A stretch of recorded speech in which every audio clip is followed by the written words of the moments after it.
This has nothing to do with my panel. Welcome to my very last minute shady panel. I had one idea, but I called it audible at the last moment. Where are we right now? We're not anywhere. We're at the BakaTaka headquarters. BakaKon 2020. We're at BakaKon 2020. I'm Eric, one of your hosts of BakaTaka. I'm not very proud of it, but I got a panel for you today about competitive Pokemon battle. Ooh. Oh no. I told you, it's very me. Something I don't... You got something to say? You need the typing chart. I don't need the typing chart. Well, we don't know what you're talking about then. Anyways, we're going to start at the very, very beginning of competitive Pokemon battling. We're going back to when Pokemon released? 98. 98. Back when Pokemon released, all you had was a simple link cable and idiot friends, and probably a Game Shark to cheat your Pokemon to level 100 and fight each other. No rules, no nothing. You guys just had a team of 6 Mewtwo's and beat the crap out of each other. It's true. This was competitive Pokemon battling in its very primordial form. Now, there was a whole system behind competitive Pokemon back in the day that we didn't discover until, I don't know, mid-2000s when a Pokemon battle simulator called Shoddy Battle came out. So Shoddy Battle was where competitive Pokemon in its true form started to appear. And the team leading it and developing rules for Pokemon was a group called Smogon. So they created a server on Shoddy Battle, and they discovered most of the mechanics behind competitive Pokemon. So Pokemon had these things called DVs in Generation 1 and 2, which are very different from how it works today. So back in the day, you had limited coding on how Pokemon worked. So they were assigned a random value between 1 and 15, and they had some really weird mechanics to them. So one value could affect another value, so if there was a certain odd number in one stat, one other stat would be bad. So it's a very weird balancing act of getting the perfect DVs to have the best stats. So it was really janky. If you look at all the Gen 1 mechanics, there's Hyper Beam resetting, there's Toxic Leech Seed stats, there's Agility Wrap sets, there's Thunder Wave spam.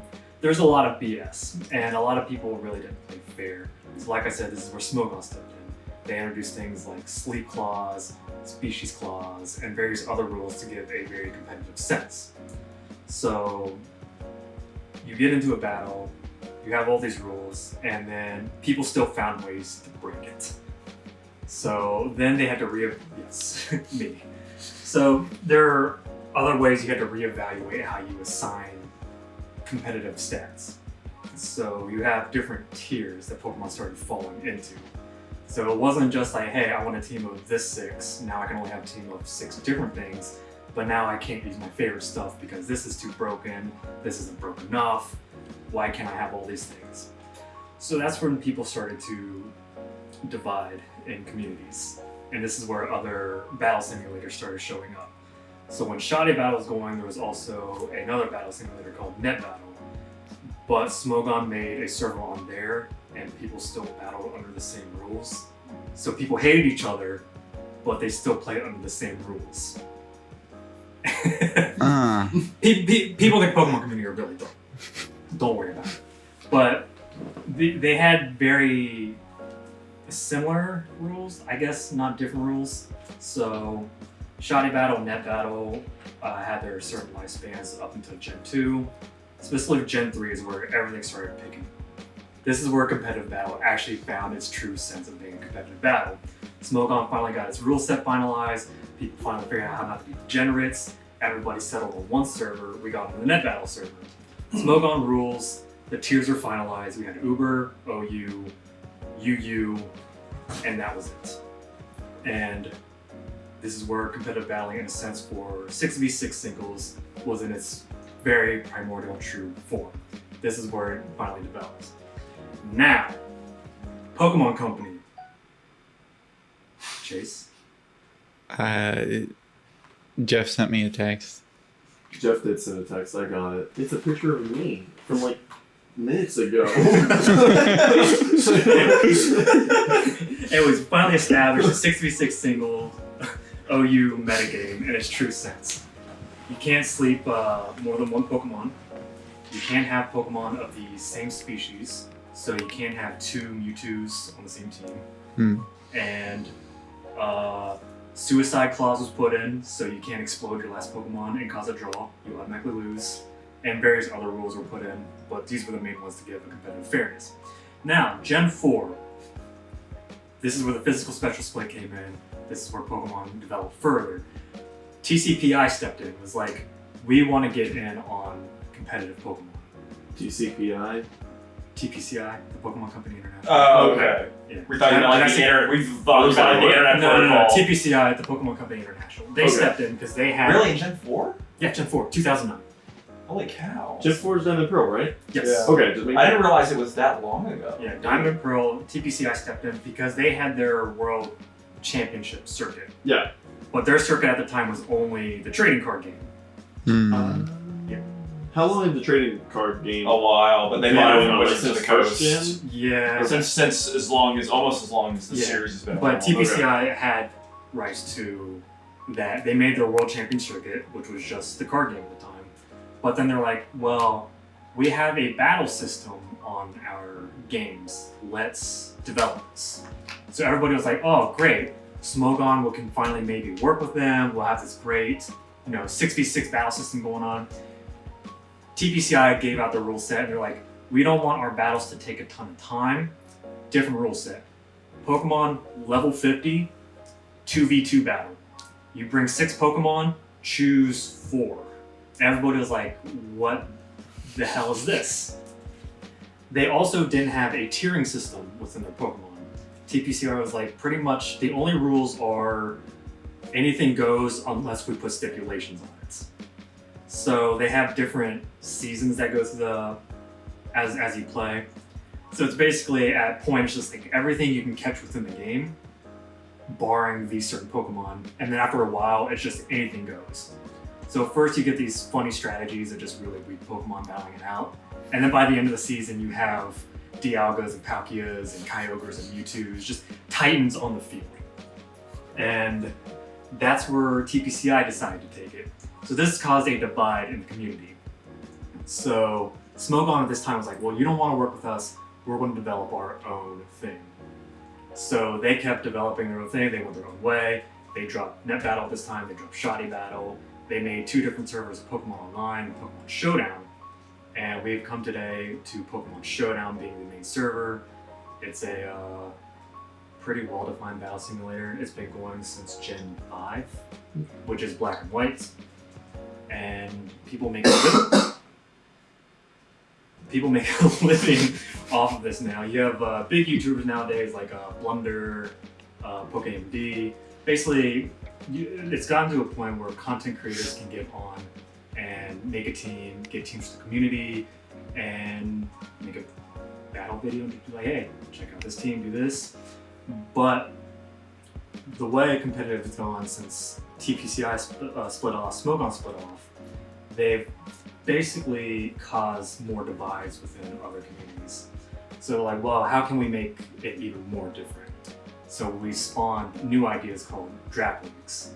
If you know anything about fantasy draft and football or anything like that, it's basically you get with a group of friends and it's like, hey, let's start drafting Pokemon in a fantasy league style tier system, and then have a round robin league and go at it. So it keeps spawning new styles of Pokemon, and now we have 3 different versions of playing competitive Pokemon. We've got Draft League style, the Smogon style, and competitive VGC. Now that we have the different types of competitive battling, how does competitive battling work? Well, we'll break them all down. I gave brief summaries of each, but Smogon, 6v6 singles, certain rule sets in place. Now, each Pokemon can only have 4 moves. And then those 4 moves have different typings, special typing and physical typing. Then those can even be broken down further to different types, like there's bullet types, there's ball types, there's contact moves, non-contact moves, protective moves, support moves, and all that. So basically, you're trying to get a combination of 24 different moves to accomplish a certain goal to take out the other 6 Pokemon. Now, those Pokemon can all be broken down to different typings. There are, I don't know how many typings, 15, 17? 18 typings? There's a lot of typings and there's a typing chart. Some are super effective against each other, some are immune to each other, some are weak against each other, some are strong against each other. But essentially, you're trying to get your 6 to beat the opponent's 6 and get their health to 0. How you accomplish that is up to you. There's straight styles of balance, hyper offense, stall, very lame style. There's gimmicks. They've actually banned certain gimmicks. There are gimmicks like the fear gimmick. But essentially, you're just trying to beat your opponent to get them to 0 health. Essentially, in a fighting game sense. Get their health to 0. That is the Smogon style. Draft League is essentially Smogon style. It's you draft a team of about 15 Pokemon. You look at your opponent's team, bring 6, 6v6, 1v1. Now, the VGC style, like I said, is you bring 6 Pokemon, you can only bring 4 to the match. Best of 3. So people have dedicated lead setups, they've got counter teaming, and all that. So to beat your opponent, the best way to do that is obviously type effectiveness. Learning the type chart's not bad, but it goes beyond that. You have to learn algorithms and calculations. Each Pokemon is broken down to basically just numbers. So you learn their base stats, right? So you have a Pokemon like Zeraora, who I believe has a base 130 speed, who currently right now is probably the fastest in the OU metagame. So you start looking at Pokemon as just certain types of numbers. Once you start really getting competitive, you don't worry about what they look like, are they your favorite. You're like, this is electric type with this speed, this attack, this defense, can I take this hit? Now, those stat numbers can be broken down even further. They all have individual values, which is a randomly assigned number between 1 and 31. Now, you can manipulate these numbers, obviously, to be a 31 stat, to be the best that it can be. Or if you just go into a simulator, you just put in number 31, and I got this Pokemon. Now, you can also gimmick these stats, because there's other styles. Like, some styles require 0 speed IV. But basically, like I said, all Pokemon are broken down in just generic numbers, stats, and everything you need to beat the opponent down to 0 health. Now, can we pull something up on YouTube? Well, essentially, 6v6, you pivot your Pokemon in and out to get an advantage to get your opponent's health to 0. This is, in essence, Pokemon. Cool. Now, does anybody have any questions about how you get your opponent's health to 0 before you lose all your health? We played Pokemon once. Yeah, it was very unhealthy for you. Yeah, I kind of just got bullied. You like helped me make my team for like 2 hours. I didn't help you. You helped me in that, like, you told me how to use the. Is that time where he was thing. still living in West Virginia? Yeah, Yeah. he came up and he was like, "Let's play Pokemon." I'm like, "I don't really want to play Pokemon." He's like, "Well, let's play Pokemon." I'm like, That's right, you "Fine, we'll play Pokemon." got bullied before you even Sat there for like him. an hour and a half. I had to like figure out how to use the. I told you how to use the simulator. Yeah, that's what I meant. You helped. Yeah. But I just had to pick Pokemon that like I knew the names of because I'm not Yeah. a huge Pokemon buff. And you used like one move on me and killed all 6 of my Pokemon. Like I said, there's strategies. Pokemon Showdown is the de facto simulator that people use these days. Even VGC players use it these days. It's just a lot faster, it's a lot quicker. Okay. You can get through battles, you can test teams easier. But this is competitive battle in its essence. How we started from elementary school bullying each other with 6 Mewtwo's to having algorithms and knowing exact numbers and calculations on how to beat your opponent. Mm. Man, it is a lot of math, it is a lot of memorization, especially when you have hundreds of Pokemon with hundreds of different combinations that they can use, on top of abilities, which I didn't really talk about, but each Pokemon have different abilities. Some have 2, some have 3. So has anyone ever just like made an AI yet that's just like, hey, plug in all the, just run through it, make like a perfect team, and just So figure in something essence, else? there is no perfect team. True, There's- because it's always going to have to be in relation to whatever you're 6 fighting. Mewtwo's, all with Hyper Beam. Okay. In Gen 1, yes, that But, would like, be a perfect team. A perfect. Could someone say, hey, if this is the team you're facing, generate a perfect team? You can generate a perfect counter team, yes. Okay. Just need a counter. But if you don't know the given of what the other person is going to have, you can't create a perfect team. Correct. So could you just say, hey, make a good all round? You can team? make a very good general team, yes, Okay. that can cover all your bases, but you can never make a perfect team. There will always be something to counter. Gotcha. How many? So you said there was Uber, OU, UU. So the tiers these and stuff. days- What are the tiers now? Because I know there are more. There's Uber, OU, UU, RU, NU, PU, ZU, NFE, and LC. What does all of that What? stand What? for? Yeah. Ubers is obviously the god Pokemon. You got your Arceuses, you got your Mewtwo's, Mega Dialga's, Pokemon. Oh, there's some weird Pokemon in Ubers you wouldn't expect in there. There are some weird Pokemon that you would never Like expect. Blaziken. Blaziken's a god. Yes, there are Pokemon like Blaziken that do get placed in there due to specific I abilities. hate Blaziken. He's a hunted Greninja chicken, was but in he's a god. Uber's, his introduction generation. But Uber's, like I said, is obviously for all the god Pokemon, the super broken stuff, but like not all god Pokemon in there, because you got like your Jirachis, your Celebes, your Mews, and stuff that are still in the lower tiers. So they tier everything based on usage statistics. So OU is the stuff that is used the most. It is the best, obviously. Right. So they're going to get used the most, they're in this tier. UU is not used as much, underused. RU, rarely used. NU is never used. PU literally is an onomatopoeia for it stinks, PU. And ZU is just Z is the last letter in the alphabet. It's bad. ZU. I love that there's NFE. categories beyond, like worse than. We don't never ever use used. Yeah. So then there's NFE, which is not fully evolved, which is like a weird tier that gets placed in certain other tiers. There's also mid tiers between each tier. So like between OU and UU, there's BL, which is the bandless from UU to OU. It's too good to be an underused, not good enough to be an overused. Those kind of things. That makes sense. You have the untiered, which is a shameful tier that was introduced in Gen 7, Sun and Moon. Basically, they don't have a place in any tier. They're just that bad. Which is your things for like Beedrills and stuff like that. Wow. They just don't have a place in the What world. about That's BZU? hilarious. They don't No, even- they're worse than ZU. That's Like, hilarious. what would be like? Just like the cocoon Pokemon? Those would be like not fully evolved. But like, yeah, they would be untiered. But nobody's gonna use Kakuna or Metapod. I'm just talking things that are like fully evolved, They're just but bad. they just don't have a place. Like there's Pokemon that aren't fully evolved and they have a place. Like Sneasel is like RU. Scyther, yeah. Scyther currently is in like UU-OU. And he might even be better than Scizor, his evolved form.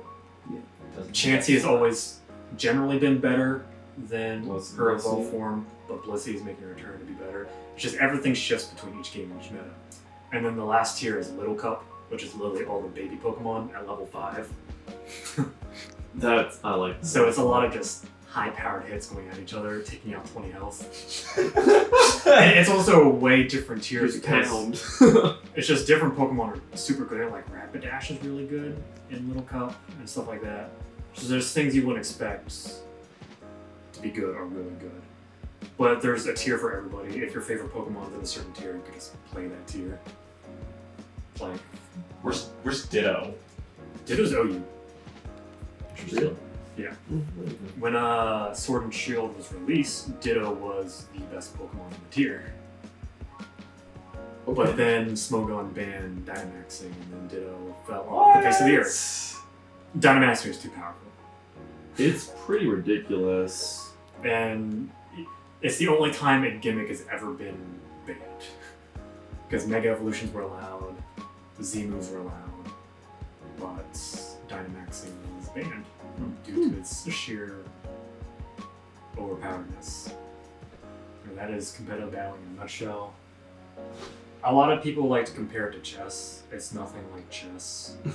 Is it better or worse? No, It's different. It's more like a real-time strategy or tactics game. Yeah. It's all about positioning, getting yourself into this best place to always have an advantage. Like chess. Not in that sense. Oh, but you said a thing that Kind of sounded like Everyone something can you always forget. beat someone in chess because you have the same pieces. That doesn't work in Pokemon. That's You true. literally could almost never win if you're going against the wrong That's team. probably Yeah. the way to describe it. Because it's not like you're bringing a shogi board to a chess match. Yeah. You'd be like, well, what's this team? Well, it's the shogi team. How does the number of uses of the move work in this? The PP. The PP? Yeah, It's just how many you can use. Yeah.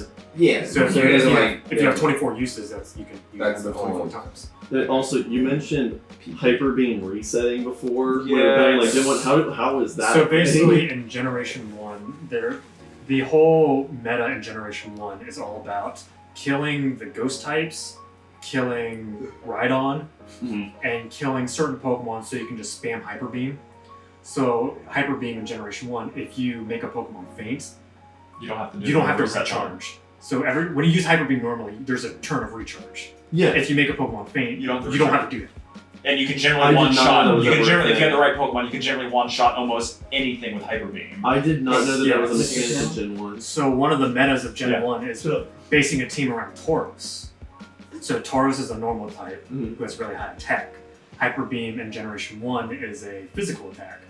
Now, speed in Gen 1 also affected your crit rate. So Tauros had a fairly high crit rate. So the meta was build a team around Tauros, weaken Snorlax, eliminate Gengar, and weaken Rhydon. Hmm. And Tauros sweeps. Gen 1 was really stupid. Why would they consider Hyper Beam a physical attack? There's a lot of weird So What was there's a lot of coding issues in the early games. True. So it's just like we True. can't have all these things we want to do.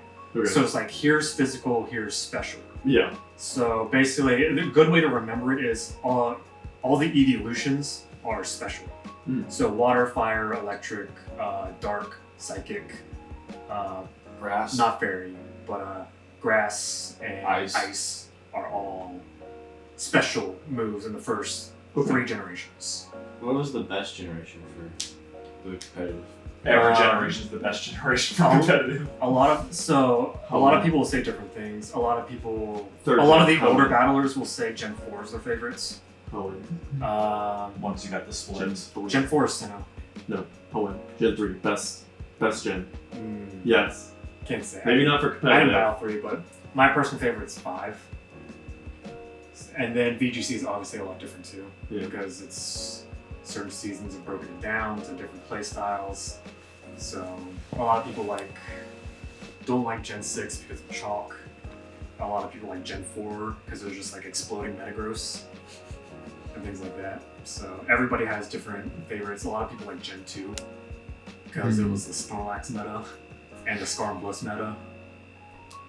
So that is Pokemon in a nutshell. Any other questions? No.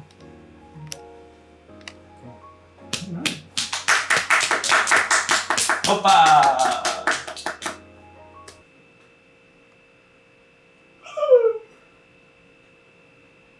Director. He's gotta send us out. He hasn't sent us out. I don't have to do anything. Yeah, So do this it. is my panel. Yeah, no, thanks for coming. Enjoy the rest of BakaKon He doesn't care if 2020. they're happy that he came What's out. wrong with you? Thanks for listening. Thanks for coming to my TED. Anything? No parting words? Click to subscribe. Screw you. This is the worst thing. I want my money back. Give Yeah. me a badge.